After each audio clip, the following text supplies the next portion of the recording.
Hi there, everyone. This is Mark Maloney, host of the Mark Mo Show podcast, available on YouTube and all podcast platforms with new episodes every Saturday. Special thanks goes out to the producer, Greg Kovac, and Aiden Maloney, and thanks to each and every listener. I hope you enjoy, and please like, share, and subscribe.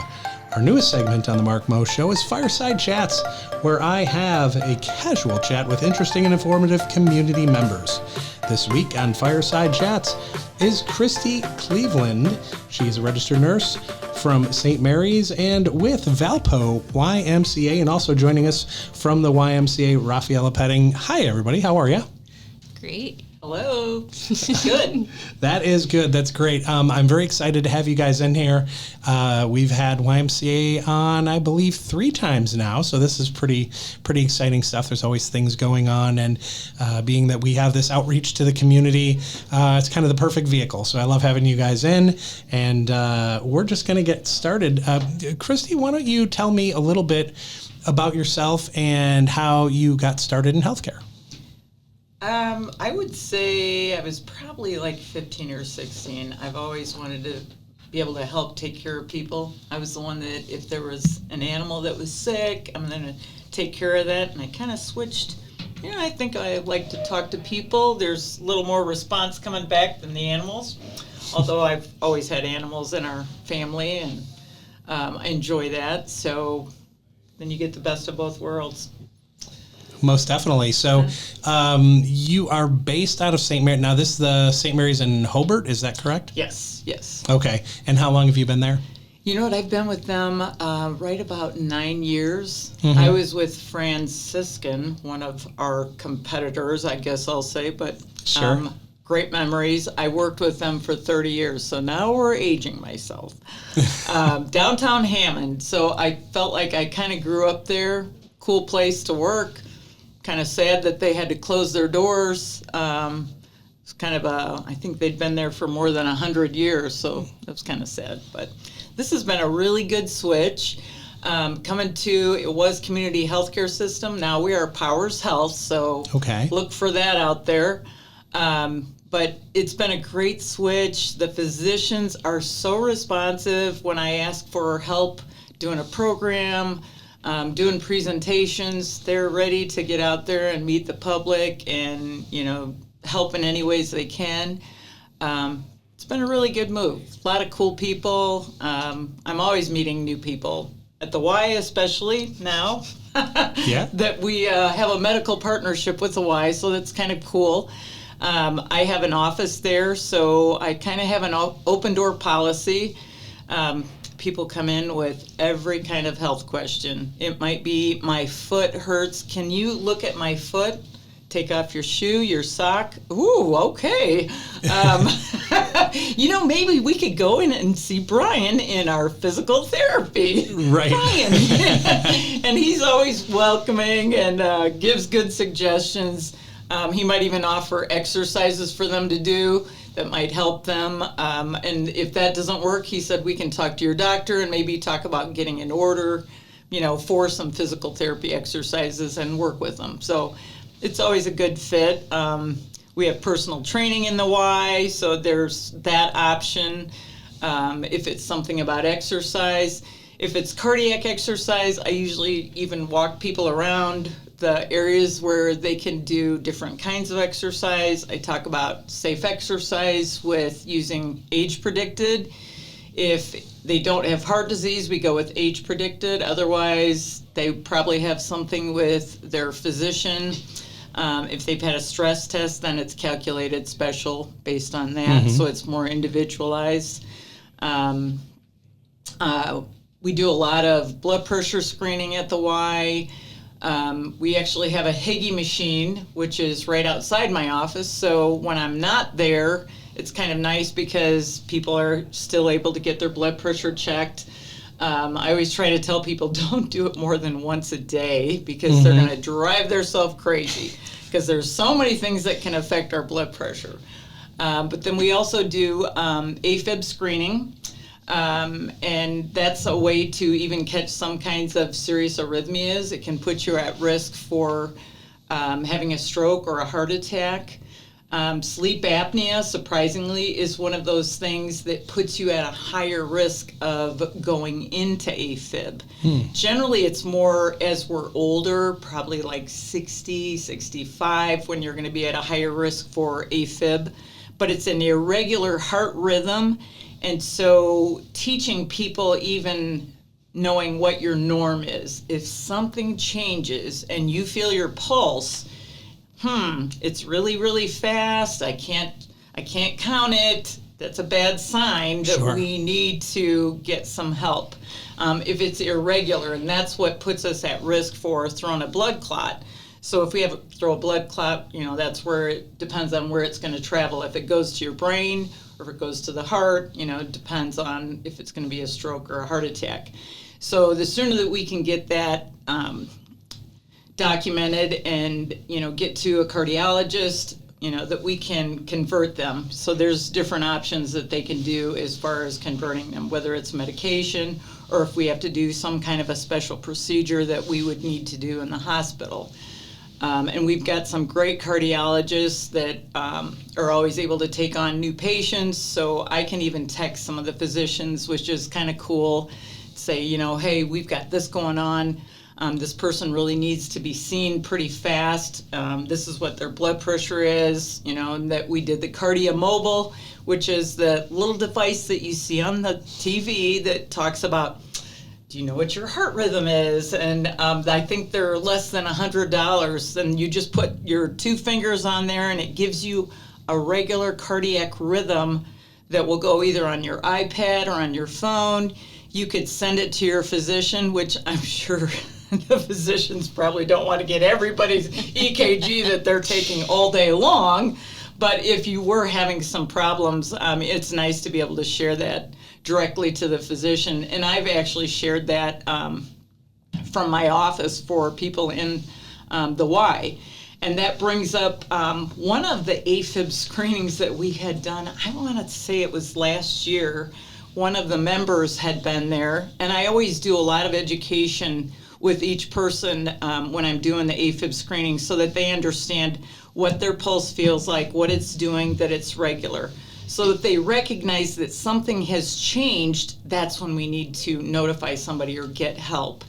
And this one person said that, he went through the whole thing and he's a regular person at the Y. He exercises all the time. He plays different games out in the gym. And he was there, and I believe it was on a weekend, and he noticed that his heart rate was really fast and it was irregular, and he got really nervous. And so he had actually, after that AFib screening, gone and bought his own device.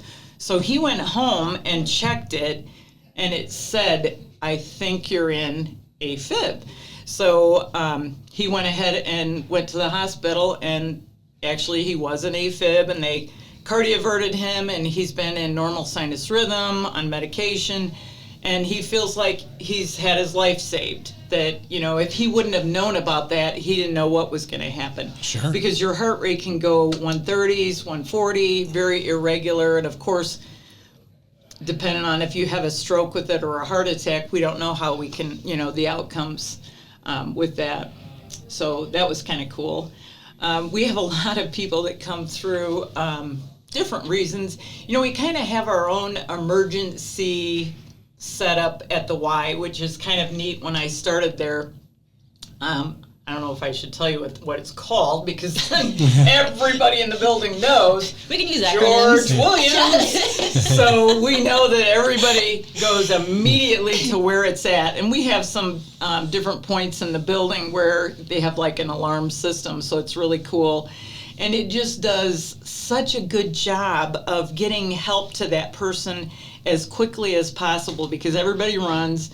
And whatever's needed, we have AEDs in the building, which is so critical, because if somebody does need to have their heart shocked to get out of some very serious arrhythmia, it's so much quicker than waiting for the ambulance to get there. Because if we take time to assess a person and find out what's going on, and then we have to wait for an AED to get there, that time is very valuable.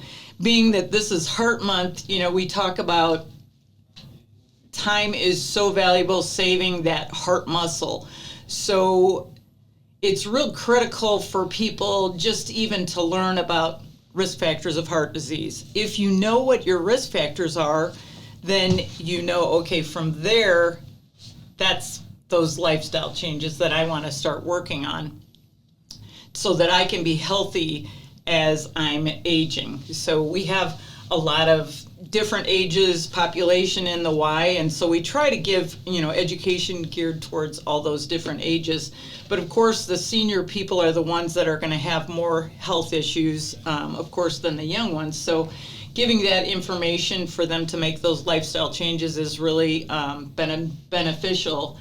I do a lot of lifestyle coaching. We do metabolic testing there also, which is cool for people if they're trying to lose weight, if they're wondering even, I'm just not sure about how many calories I should keep it at. I'm trying to maintain where I'm at. I just want to be healthy.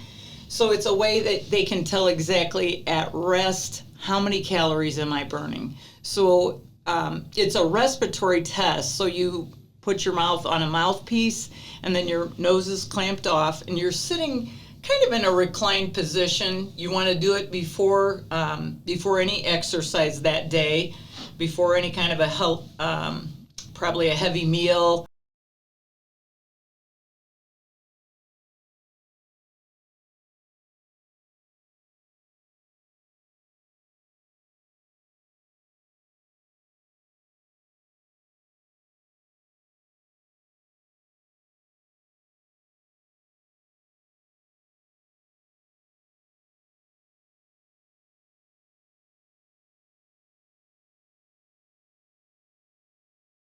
Always worry about slowing somebody's metabolism down if you don't take in enough calories. And that's probably one of the mistakes a lot of people make when they're trying to lose weight, that they don't take in enough calories.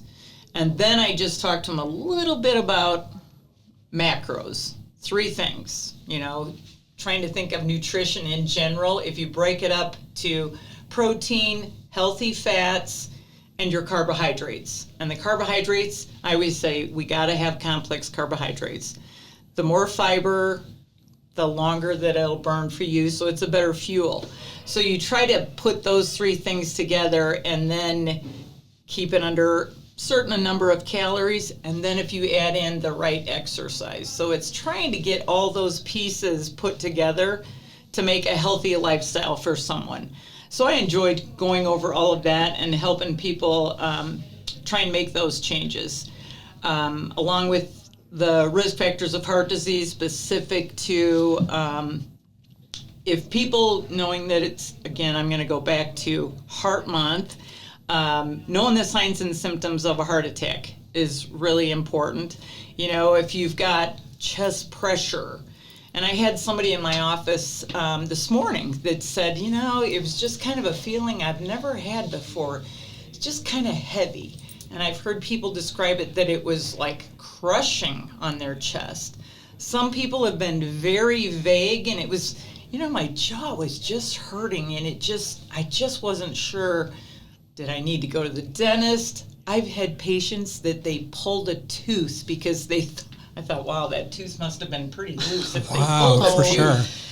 Now, this was downtown Hammond on state line, so we had a variety of different patients that came in, but I thought, wow, I don't know that I'd be going that far. But thinking of those classic symptoms, chest pressure, chest pain, tightness, and to be able to describe it to your physician can help also. It might be just, your left arm pain. It could be in the center of your back. You might just feel like, I'm just not feeling so good. I'm kind of sick to my stomach. Maybe if I go to the bathroom, maybe I'll feel better. And sometimes it's you go in the bathroom and they might be having those symptoms and they might have a bowel movement. Thinking about that, the nausea, the vomiting, those are all symptoms that are really classic that, you should have investigated. And remember, when we know that if it's cardiac related, if it's any of those symptoms, you're better to get it checked out than to not do anything, because time is so valuable. If we can do a procedure at the hospital, maybe just do an angiogram and see if those coronary arteries, what they're looking like, we could save that heart muscle and open it up where there is not going to be any permanent damage. If somebody waits a day or two and they come in, they already have the damage is already done. Yeah. So just for people to learn about those signs and symptoms and what to do, you call 911. Don't drive yourself. What if you can't stay alert while you're driving and you run into a telephone pole? You're going to hurt yourself. What if you run into somebody else? The ambulance can come, and those people are healthcare professionals. They know they're going to get an IV started. They're going to give you medication to take care of that pain. They're going to give you oxygen because you're going to be short of breath. So they're going to be able to take care of all those symptoms that much quicker and relay to the hospital, hey, we're bringing somebody in that it looks like, and they'll send an EKG. And so all about time saving and saving that heart muscle. So that was something that we did. In addition, that we just opened up a new emergency room out on it's off of 49 and Burlington Beach Road, or 500. We've got a clinic out there, and we had an immediate care, and we actually enlarged it and changed it into an emergency room. So people have more options of getting emergency care immediately right away. We also have an immediate care still that's on 30, and we enlarged the size of that so that we could take on the extra people that might be coming there. So it's good to know, when should I go to the emergency room? When should I go to the immediate care? Mm-hmm. It usually costs a little bit more going to the emergency room, but if it's respiratory, if it's cardiac, we need to go to the emergency room. I'd recently had a fall and I hit my head, so I thought, oh boy, I know I need to go get a CT, so I need to go to the emergency room. So that kind of cinched that. I was like, well, I don't like being the patient. I'd much rather be the nurse. But I've got a great handout if anybody is ever wanting one of those. And I always tell people, put it on your refrigerator. It really takes the guesswork out of, when should I go to the emergency room? When should I go to the immediate care? And be able to be seen quickly, and always keep the cost down. I'm always trying to help people think about, okay, cost-wise, if it can be covered at the immediate care and you can get in and out, that's the way to go. Our emergency room has an ambulance there. I know we don't have a hospital right there, but we have a huge clinic, and we have all the capabilities of testing that we already have at the hospital, so it's pretty cool. We've got MRI, CT, labs, ultrasound, oh my goodness, everything that we have at the hospital. So if they determine that you need to be hospitalized, they will take you by ambulance that is there on site directly to the hospital and have you admitted, and you'd be direct admitted. So all about saving time again, because we're here in Valparaiso and we want to be able to be taken care of as quickly as possible. So I can tell you about some other situations that have come up at the Y. It's kind of cool. The teamwork that we have there. We had a situation. This one was another one. I think it was a couple of weeks ago. Someone was in the pool, and our lifeguard recognized, and I was so impressed with her. I told her, man, you did awesome. She recognized that this person was swimming in the pool, and you think about it, she was in the deep end, just doing laps back and forth, and then she had one of those kickboards, and she was swimming back and forth, and then all of a sudden she realized that she was struggling, and so she ran over to the side and tried to pull her out, and had one of the other guys came, and the two of them pulled her out and had her right there on the edge of the pool, and they called George Williams, and immediately we have help within a minute. And when I got there, usually, you want to try to assess that person. I realized she already had garbled speech, the classic signs that go with stroke, and that acronym is FAST. If anybody's doesn't know that one. So you think in your mind, okay, if my family member was doing something strange, and think through, are those points hit on? And so she had the facial drooping, she had the garbled speech. I tried to have her raise both her hands. The one wouldn't go up at all, so you raise those arms. And then time. Time is so valuable. Again, we're talking about the brain. And we had already called 911, so I was able to tell them on the phone directly the symptoms that she was having. What her blood pressure was very elevated, and so they were able to send out the right ambulance that has the paramedics, that has all of the extra equipment, and then transport them as quickly as possible to the hospital. So, what a tremendous asset you are to Valpo YMCA. What are your hours there? You know what? It kind of varies because I do the metabolic testing. I like to, be available to go in early if someone needs that early time, if they can get it in before work. On average, because there's more people coming in the evening, I probably come in around between 8 and 9, but I keep a calendar on outside my door. Unfortunately, I have to go to meetings sometimes, and they might be off site, so I try to communicate with the staff there, with what changes. And on my business card, it has my cell number, so everybody has Christy's number. It's kind of interesting. I take calls on the weekend. My husband will say, "Are you going to take that?" Yes. Somebody needs me. Whatever, it doesn't matter to me.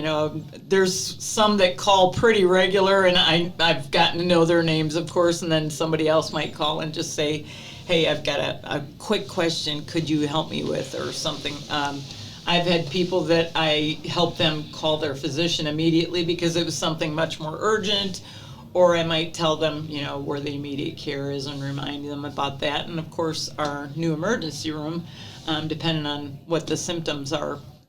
So, I'm usually pretty available, but 8 to 4:30-ish, But I stay later if somebody can't come. If they're coming only, say I work Monday through Friday, I can only get there at 5 o'clock, then I'll be there at 5 o'clock until, whenever they need me. So I try to be pretty flexible. I don't have young children, so it works out pretty well. Oh, that's great. Now, when you were talking a little bit about, obviously, heart health and diet and exercise and things of that nature, does I was going to say advice, but counseling is probably a better term for it. So does your counseling really depend on age and weight, and I guess maybe their goals and things that they're doing there? From the standpoint of, I have a daughter. She's an athletic trainer and a life coach out in Seattle. Oh, cool. So when I was out there, I got the full, she's like, this is how you do it and this and that. So one thing that they focus on a lot is muscle building and toning and things like that, along with stretching too, which I don't think people do enough in terms of stretching. But that the diet is an important component and cardio is an important component. So does it really depend on who visits you on a given day as to like what their goals are and what they're trying to do? Oh my goodness. Yeah, absolutely.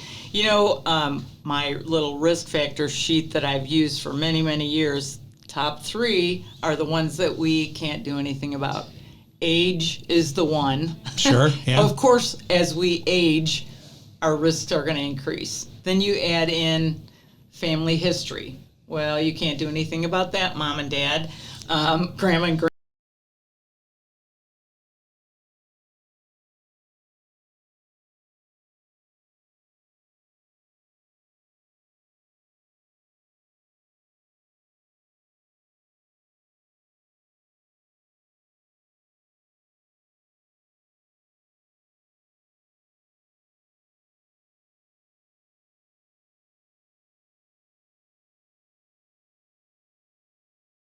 going to keep those muscles strong is putting in the right fuel. So we've got to get in enough protein.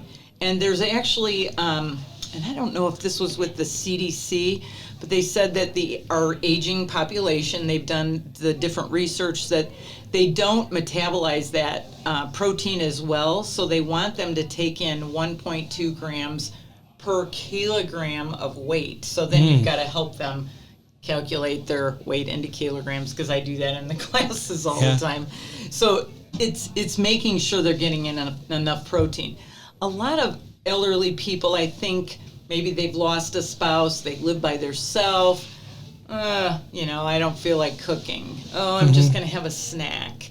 What do they have? Some chips, and I had something. Maybe they'll have a yogurt, hopefully something with protein. But they end up not taking in enough calories or enough protein throughout the day, and they lose weight, they get weaker as they age. So being at the Y, I think it's a very positive environment. They have some great classes for the seniors that are so fun. I walk by some of those classes and I think, man, the music is so upbeat. I want to go in there. And of course, they invite me in, Sure. Well, sure, but, I have to work.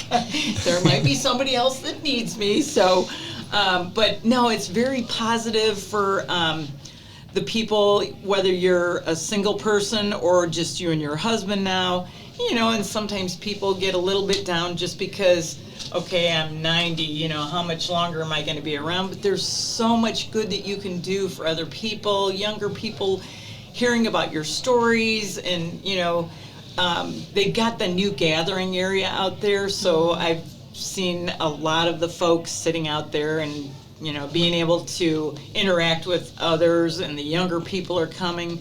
It's just a really good, positive environment.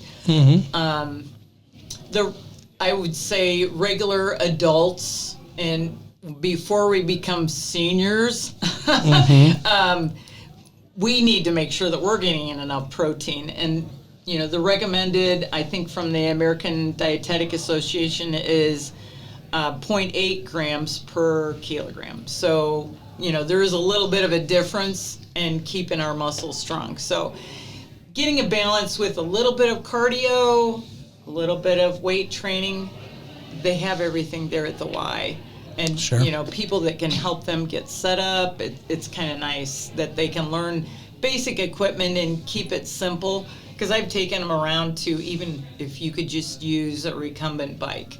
They can sit in the seat, they've got the back support, so that they're not going to be unsteady. If they're steady enough and they can do the treadmill, that's great. There's other equipment, so, there's something there for everybody. Sure. It's kind of cool. That is cool. Yeah. When you do your seminars or your presentations, things like that, do you ever find that you have even a younger audience? So maybe, kids, teens, things like that, to be able to help them form positive habits when they're younger, so they can kind of continue that. Absolutely. Yeah. And talking about even, I've had mothers say, my kids are picky eaters. What do you think about that? I've always tried to, okay, we're not going to make separate meals for everybody. So, hey, if the kids can be part of that cooking thing, they're actually making the food, they'll be more ready to try the different things. Have them make a plan with, okay, what do we want to make for this week for groceries? We're going to make a grocery list. What are you feeling like eating this week? Let's make a plan. So our afternoon classes, we were trying to gear it more towards families. We probably didn't have as good a turnout as we hoped, because I think the kids are so involved in so many activities that I think it was hard to pin them down for it. But having the kids involved in the food and food preparation and even meal planning. And I told parents, let each of your kids, there was one family that came with that had 3 kids, let them each plan the whole meal, and think about those food groups. And so, my plate, using that as a basis and thinking about, And then we even talked about the macros, keeping that simple. I think everybody, if we can think about those macros, those 3 things, it's pretty simple then. If I could have that in each of my meals. If I'm pre-diabetic, if I'm diabetic, if you eat just simple carbs, of course your blood sugar is going to spike. If you eat it with different kind of food combinations and add a healthy fat with it, you aren't going to see the big spike. So thinking about having a good balanced meal is going to make a big difference where you're not going to have those big spikes. And then we'll keep our blood sugar on an even keel. We're going to feel better.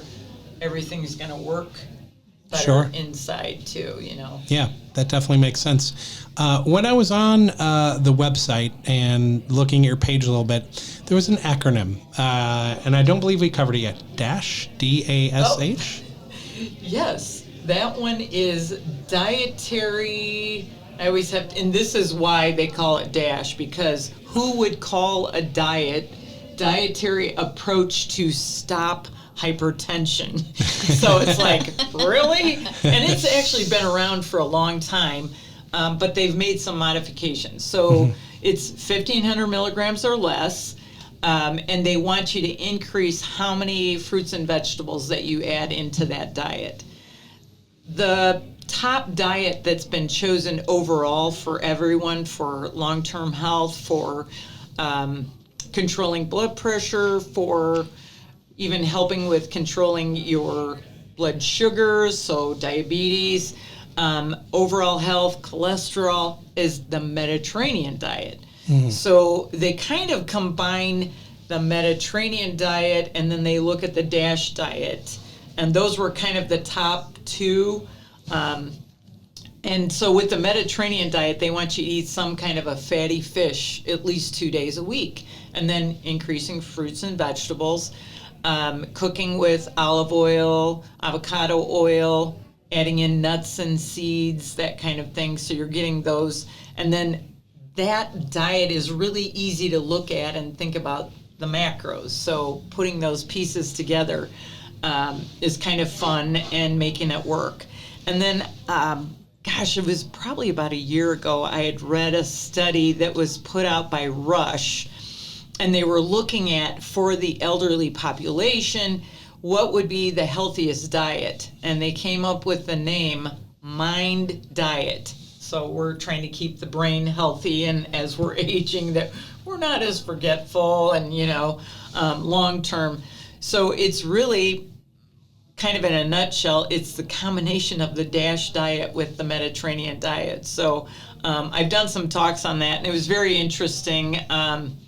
And people seemed to be very motivated. They wanted to learn details about it. So what do I do? How do I eat that way? And I think it made people be a little more aware of meal times, meal prep.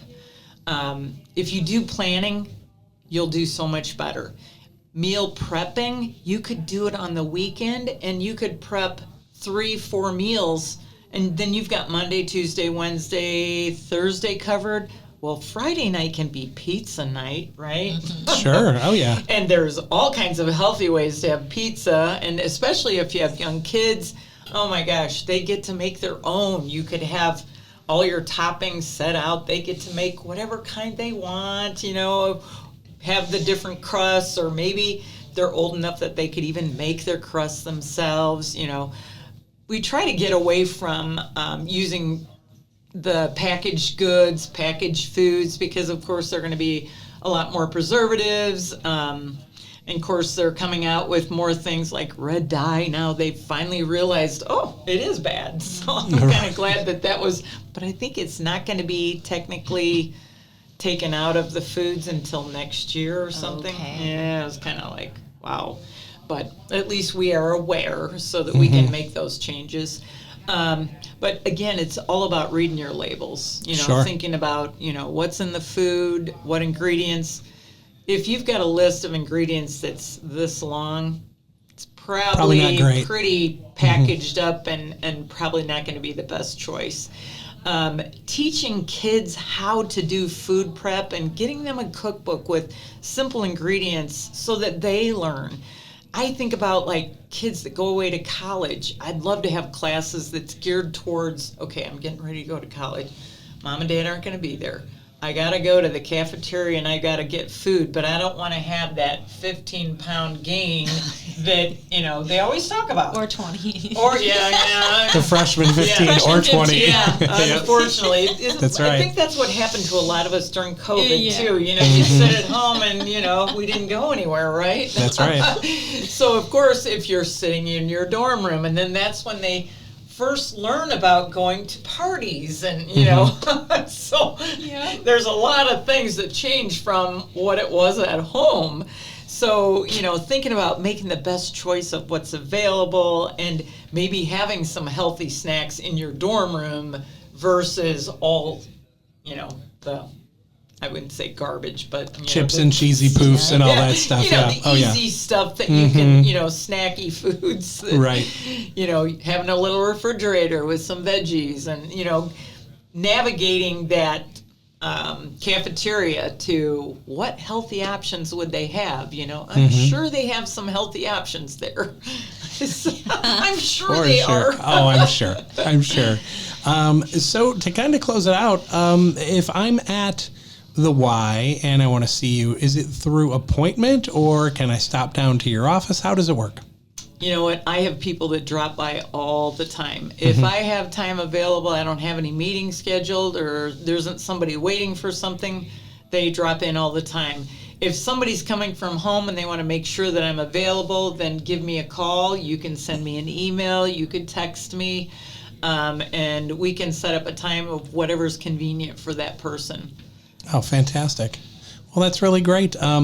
Rafaela, as I alluded to at the beginning of our interview here, we always like to finish up with you to tell us all the new and interesting things going on at the Valpo Y. Oh, there's so many. But I know we mentioned that February is, Heart Health Awareness Month. But even though we draw attention to it in February, you have to be heart smart year round. So nurses are an integral part of our community and the YMCA. So we are so lucky to have Nurse Christy here. We love her so much.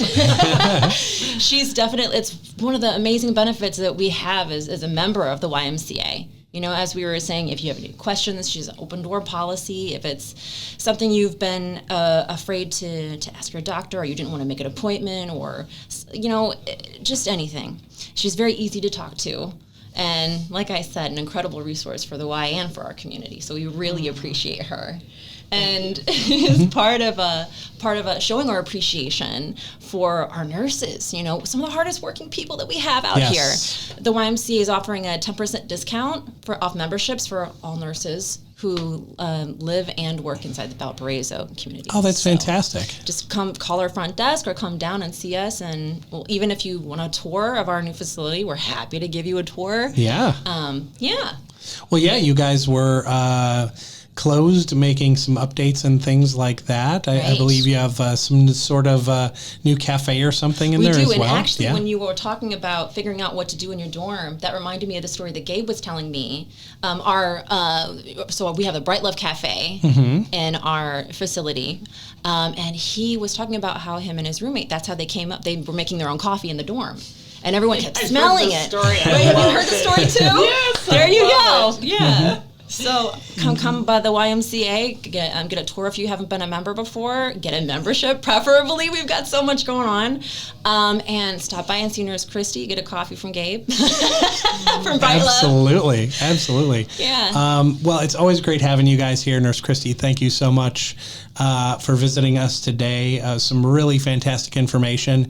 And if you're at the Y and maybe you need some counseling, especially as it pertains to maybe heart health and diet and things of that nature, visit Nurse Christy. Her door is open and she's there. Absolutely. And Rafaela, thanks once again for joining us and mentioning all the wonderful things going on at the Valpo Y. Thank you. And thank you, Nurse Christy, for joining us. Definitely. I always like to meet new people. Well, this has been the Mark Mo Show. We are a podcast. You can hear us on all podcast platforms as well as YouTube. And you'll hear this show several times during the next week here on the WVLP airwaves here in Valparaiso, 103.1 FM. So thank you so much for joining us today and have a great day.